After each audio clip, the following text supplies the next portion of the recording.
नमस्कार मैत्रिणींनो, प्रियंकाज रेसिपीमध्ये आपलं मनापासून स्वागत। आज मी तुम्हाला चमचमीत असा ढाबा स्टाईल अंडा तवा मसाला कसा बनवायचा हे सांगणार आहे। अगदी घरगुती साहित्यामध्ये ही रेसिपी तयार होते व अगदी पटकनही। जर कधी अंड्याची भुर्जी आमलेट खाऊन कंटाळा आला असेल तर अशी अंडा तवा मसाला रेसिपी बनवून ती चपाती सोबत किंवा राईस सोबत एकदम भारी लागते। चला तर मग झटकीपट होणाऱ्या अशा अंडा तवा मसाला ह्या रेसिपीला सुरुवात करूया। अंडा तवा मसाला बनवण्यासाठी इथे मी साधारण 4 अंडी उकडून घेतलेली आहेत। ती आता सोलून घेऊयात। अशा प्रकारे मी चमच्याच्या साहाय्याने मारून त्याचे टर्पल काढून घेत आहे। बघा, मी येथे सर्व अंड्यांचे टर्पल काढून घेतलेले आहे। ही अंडी आता कट करून घेऊयात। बघा, मी येथे अशा प्रकारे सुरीच्या साहाय्याने अंडे कट करून घेत आहे। असे अंडे हलक्या हाताने कट करून घेतल्यानंतर ते व्यवस्थित कट होते। बघा, मी येथे अशा प्रकारे सर्व अंडी कट करून घेतलेले आहेत। आता मी गॅसवर एक पॅन गरम करायला ठेवलेला आहे व त्यामध्ये साधारण 2 ते 3 चमचे तेल घातलेले आहे। तेल चांगले गरम झाल्यावर त्यामध्ये मी अर्धा चमचा जिरे घातलेले आहेत।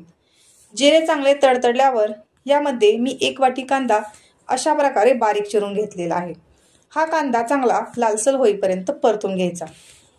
तसेच आजची रेसिपी बनवण्यासाठी मी आज कोणत्याही प्रकारचे वाटण वापरणार नाहीये। बघा, इथे कांदा भाजत आलेला आहे। आता यामध्ये मी 1 वाटी बारीक चिरलेला टोमॅटो घालून घेत आहे व तोही मंद आचेवर अशा प्रकारे परतून घेत आहे। टोमॅटो पटकन भाजला जावा यासाठी मी यामध्ये थोडेसे मीठ घालून घेत आहे। परत परतून घेत आहे व टोमॅटो पटकन गाळ होण्यासाठी मी ह्यावर 2 मिनिटे झाकण ठेवून देत आहे। 2 मिनिटे झालेली आहेत। बघा, मी अशा प्रकारे उलटण्याने हा टोमॅटो दाबून घेत आहे म्हणजे तो पटकन गाळ होईल। इथे टोमॅटो बऱ्यापैकी गाळ झालेला आहे। आता यामध्ये मी साधारण 1 चमचा आले लसूण ठेचून घेतलेले आहे ते घालून घेत आहे। तसेच 1 ते 1.5 मिनिटे तेलामध्ये परतून घेत आहे। आता येथे लसणाची पेस्ट परतून झालेली आहे।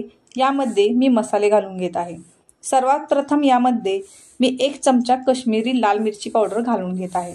तसेच अर्धा चमचा कांदा लसूण मसाला, अर्धा चमचा घरी बनवलेला काळा मसाला, अर्धा चमचा गरम मसाला, अर्धा चमचा जिरे पूड, अर्धा चमचा धना पूड, तसेच 1 चमचा बेसन मी येथे घातलेले आहे।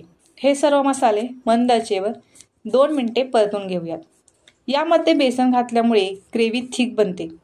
आता यामध्ये मी थोडेसे पाणी घालून ते मिक्स करून घेत आहे व 2 मिनिटे झाकण ठेवून घेत आहे।